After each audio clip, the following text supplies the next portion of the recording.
এদিকে সমন্বয়কদের চাঁদাবাজিতে অতিষ্ঠ সারা দেশ, তাই এনসিপিকে বাংলাদেশ থেকে নিষিদ্ধের ঘোষণা করল বিএনপি। তাদের পদযাত্রা আজ থেকে করতে দেওয়া হবে না বলে ঘোষণা দিয়েছে বিএনপির উচ্চ মহল। আজ এনসিপির পদযাত্রায় কঠিনভাবে পিটিয়েছে বিএনপি। ভয়ে দৌড়ে পালালো এনসিপির গুটি কয়েক নেতারা।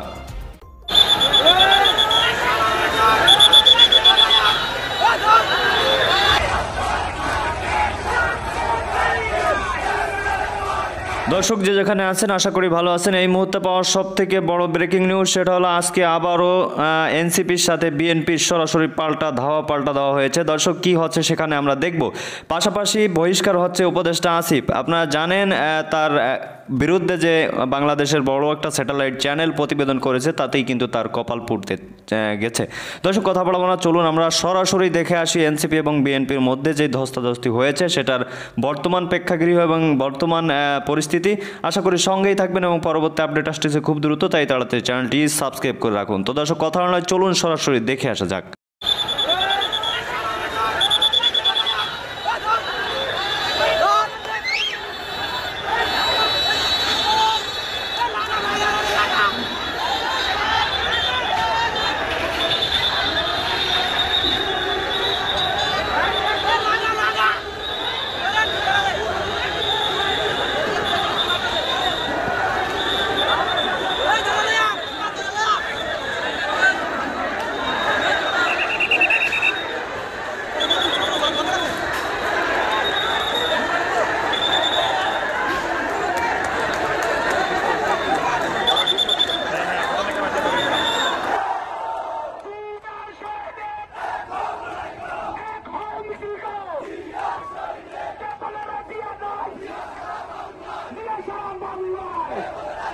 ছাত্র থেকে এক লাফে অন্তর্বর্তী সরকারের প্রভাবশালী উপদেষ্টা বনে যান আসিফ মাহমুদ সজীব ভুঁইয়া। চেয়ারে বসার দিনই পুরো দেশকে ঢেলে সাজানোর ঘোষণা দিয়ে সবাইকে তাক লাগিয়ে দেন। তবে প্রায় এক বছরে দেশ না সাজলেও সপরিবারে সেজে গুজে ফুলে ফেপে উঠেছেন আসিফ। এক বছর আগেও যিনি জীর্ণ পোশাকে ছিলেন মিছিলের সারিতে, তিনি এখন হয়ে উঠেছেন ব্র্যান্ডেড ফ্যাশন আইকন। নিজ এলাকায় আসিফের পরিবারের দাপট এতটাই যে ভয়ে তটস্থ স্থানীয় বিএনপি নেতারাও। স্থানীয় সরকার উপদেষ্টার চাচাতো ভাইয়ের মামলায় কারাগারে গেছেন কুমিল্লার মুরাদনগর বিএনপি ও সহযোগী সংগঠনের 13 নেতাকর্মী। অন্যদিকে 5ই আগস্টের পর থেকে মুরাদনগর কাঁপছে আসিফ মাহমুদের বাবা বিল্লাল হোসেনের দাপটে। একই পরিবারের 3 সদস্যকে হত্যা সহ এলাকায় দখল সন্ত্রাসের ঘটনায় নতুন করে সামনে এসেছে বিল্লাল হোসেনের নাম। প্রশ্ন হলো, দেশকে বদলে দেওয়ার কথা বলে আসিফ মাহমুদ এখন নতুন বন্দোবস্ত কায়েম করলেন। পুরো দেশে শান্তি প্রতিষ্ঠা করা দূরের কথা, তার পরিবারের দাপটে কেন কাঁপছে মুরাদনগরের মতো একটি উপজেলা? একের পর এক বিতর্কের ঝড় তুলেও কিভাবে দুর্দণ্ড প্রতাপে চেয়ার ধরে রেখেছেন তিনি? এই দায় কি শুধু আসিফের, নাকি সরকার প্রধান হিসেবে ডক্টর মোহাম্মদ ইউনূসেরও? বিস্তারিত জানতে চলুন যাওয়া যাক বিশ্লেষণে।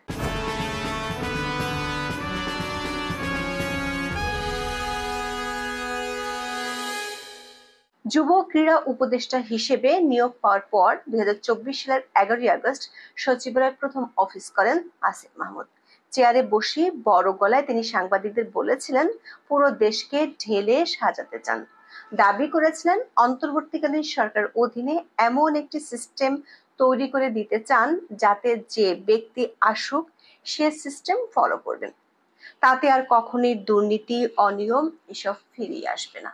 দর্শক, 16ই আগস্ট শ্রম ও কর্মসংস্থান মন্ত্রণালয়ের উপদেষ্টার দায়িত্ব পান আসিফ মাহমুদ। ওই মন্ত্রণালয় তার হাতে ছিল 10ই নভেম্বর পর্যন্ত। দায়িত্ব পুনর্বন্টনের পর 10ই নভেম্বর তিনি হয়ে যান স্থানীয় সরকার, পল্লী উন্নয়ন ও সমবায় মন্ত্রণালয়ের উপদেষ্টা। একই সঙ্গে আছেন যুব ও ক্রীড়া উপদেষ্টার দায়িত্বেও। ছাত্র থেকে রাতারাতি সরকার উপদেষ্টা বনে যাওয়া আসিফ মাহমুদের প্রভাব ও দূরত্ব বাড়তে সময় লাগেনি। কেবল তিনি নন, পরিবারের সদস্যদের বিরুদ্ধেও নিয়মিত বিরতিতে আসছে গুরুতর বহু অভিযোগ। তার বাবার দাপটে ত্রাসের রাজত্ব কায়েম হয়েছে কুমিল্লার মুরাদনগরে। ক্ষমতার চেয়ারে বসার প্রথম দিন দুর্নীতির সিস্টেম বদলে দেওয়ার ঘোষণা দেয়া আসিফের হেলিকপ্টারে চড়ে কম্বল বিতরণের বিলাস ব্যাপক সমালোচনার জন্ম দেয় 4 মাসের মধ্যে। রাতারাতি তিনি পরিচিতি পান হেলিকপ্টার উপদেষ্টা হিসেবে।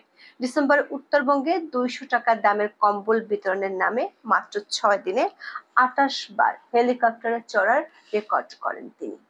সরকারের পক্ষ থেকে সে সময় অবশ্য ব্যাখ্যা দিয়ে বলা হয়, উপদেষ্টা মহোদয় কম সময়ের মধ্যে সর্বোচ্চ পরিমাণ উপজেলায় জনসাধারণের কথা শুনতে চেয়েছেন, তাই তার জন্য এমন হেলিকপ্টার বিলাসের আয়োজন করতে হয়েছিল।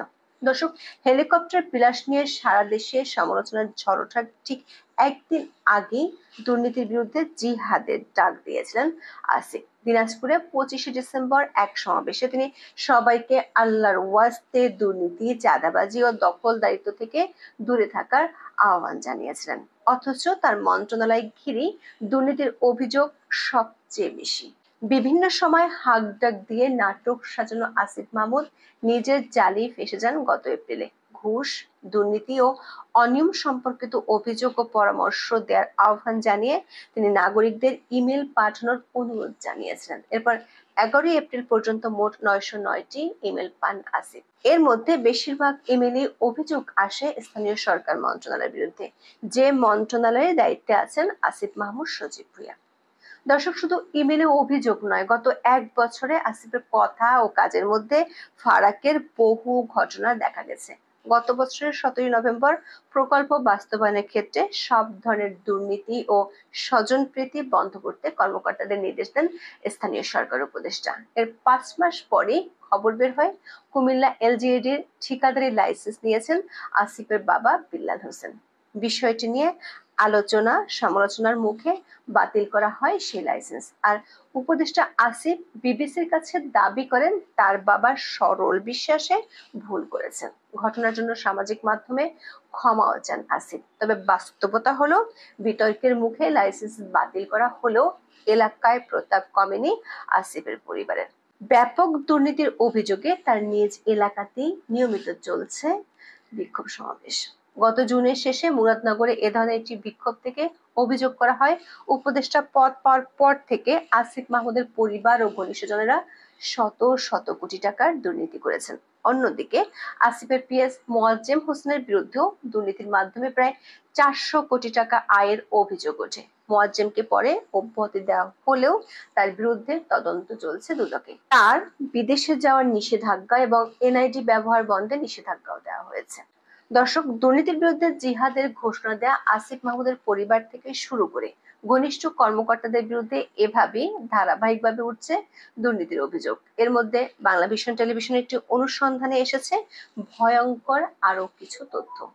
এতে দেখা গেছে আসিফের বাবা শুধু দুর্নীতি দখলের সঙ্গেই জড়িত নন, হত্যা, নির্যাতনের মতো গুরুতর অনেক অপরাধের সঙ্গেও রয়েছে সংশ্লিষ্টতা। বিল্লাল হোসেনের বিরুদ্ধে ভয়ভীতি ও হুমকি দিয়ে মানুষকে এলাকা ছাড়া করার প্রমাণও তুলে ধরা হয় প্রতিবেদনে। বাংলাভিশনের অনুসন্ধানে উল্লেখ করা হয়, কুমিল্লার মুরাদনগর উপজেলার বাঙ্গারা বাজারের কড়াইবাড়িতে 3রা জুলাই কুপিয়ে ও পাথর দিয়ে থেতলিয়ে হত্যা করা হয় রুবি আক্তার নামের এক নারী ও তার ছেলে রাসেল এবং মেয়ে জোনাকিকে। এই ঘটনায় গুরুতর আহত হন রুবির আরেক মেয়ে রুমা আক্তার। এই ঘটনার মূল আসামি ইউপি চেয়ারম্যান শিমুল বিল্লাল সহ প্রধান আসামিদের সরাসরি প্রশ্রয় দিচ্ছেন উপদেষ্টা আসিফের বাবা বিল্লাল হোসেন। বাদীপক্ষের দাবি, এ কারণে পুলিশ কোনো আসামিকে গ্রেপ্তার করছে না। দর্শক, প্রতিবেদনে ক্ষমতার পট পরিবর্তনের 1.5 মাসের মধ্যে মুরাদনগরে আসিফের বাবার দৌরত্বের ভয়ঙ্কর একটি ঘটনা তুলে ধরা হয়েছে। 2024 সালের 17 সেপ্টেম্বর স্থানীয় আকুবপুর ইয়াকুব আলী ভুইয়া পাবলিক উচ্চ বিদ্যালয়ের ভারপ্রাপ্ত প্রধান শিক্ষক শিখা রানীকে মবের মাধ্যমে অপসারণের নেতৃত্ব দেন আসিফের বাবা। শিখা রানীকে নির্যাতনের ঘটনা সে সময় ছড়িয়ে পড়েছিল সামাজিক যোগাযোগ মাধ্যমে। এরপর নিজেই প্রধান শিক্ষকের চেয়ার দখল করেন বিল্লাল হোসেন। বাংলাভিশনকে শিখা রানী সেদিনের ভয়াবহ ঘটনার বর্ণনা দিয়েছেন। বলেন, ওই দিন তাকে স্কুলের একটি কক্ষে আটকে রেখে প্রথমে পদত্যাগের জন্য চাপ দেওয়া হয়। রাজি না হলে এক পর্যায়ে তার উপর নেমে আসে অমানবিক নির্যাতন। 6 ঘন্টারও বেশি সময় ধরে ওই কক্ষে অবরুদ্ধ করে রেখে বিবস্ত্র করেও চালানো হয় নির্যাতন। পরে তাকে স্কুল থেকে বের করিয়ে গ্রামের প্রধান সড়কগুলোতে ঘোরানো হয়। এর ভিডিও ধারণ করে ছড়িয়ে দেওয়া হয় সামাজিক যোগাযোগ মাধ্যমে। সেই ভিডিওতে শিখা রানীকে হেনস্থাকারীদের দলে উপদেষ্টা আসিফ মাহমুদের বাবাকে দেখা যায়। দর্শক, ওই স্কুলের টাকা আত্মসাতের অভিযোগে আসিফের বাবা বিলাল হোসেনকে 2014 সালে বরখাস্ত করা হয়। এরপর ভারপ্রাপ্ত প্রধান শিক্ষক করা হয় শিখা রানীকে। এই ঘটনার প্রতিশোধ নেওয়া হয় আসিফ মাহমুদ উপদেষ্টা হওয়ার পরে। তো দর্শক দেখলেন, খুব গুরুত্বপূর্ণ প্রতিবেদন। এতক্ষণ আমাদের সাথে থাকার জন্য সবাইকে ধন্যবাদ জানাচ্ছি আজকের আমাদের আলোচককে। দর্শক, খুবই গুরুত্বপূর্ণ আলোচনা আপনাদের সামনে করছিল। দর্শক, এখন এই বিষয়ে আপনাদের মতামত কি, আপনারা একটু বলে যান। আসলে আসিফ মাহমুদ যেই কাজগুলো করেছে, আমরা তার দ্বারা এমনটা আশা করিনি, অর্থাৎ তার বাবাও এমন কাজ করবে বলে আমরা আশা করিনি। যেহেতু তাদের বুদ্ধিতেই কিন্তু এখন বাংলাদেশটা শেখ হাসিনা মুক্ত অনেকেই দাবি করছে। তো তাকে আমরা ক্ষমতায় বসালাম, বা জনগণ বসিয়েছে, ডক্টর ইউনূস বসিয়েছে, ক্ষমতায় একটা পদ দিয়েছে। তো সেই পদের অপব্যবহার যে শুরু করেছে, সেটা কিন্তু মোটেও আমরা পরিকল্পনা বা কল্পনাও করিনি। দর্শক, এখন এই বিষয়ে আপনাদের মতামত কি? আসলেই আসিফ এর কি ক্ষমতায় বা এর পদে বহাল থাকার কোনো যোগ্যতা আছে কিনা একটু কমেন্টের মাধ্যমে জানান। তো দর্শক, ভালো থাকুন, সুস্থ থাকুন, দেখা হচ্ছে খুব দ্রুত একটু পরে, অর্থাৎ 10টার দিকে আবারও নতুন একটা ভিডিও আসতেছে, খুবই গুরুত্বপূর্ণ। তাই সবাই চ্যানেলটি সাবস্ক্রাইব করে রাখুন, এবং যাতে করে ভিডিওটি মিস না হয়ে যায়, এই জন্য চ্যানেলটির সাবস্ক্রাইব করে পাশে থাকা বেল আইকনটি বাজিয়ে দিবেন। ধন্যবাদ এতক্ষণ সাথে থাকার জন্য।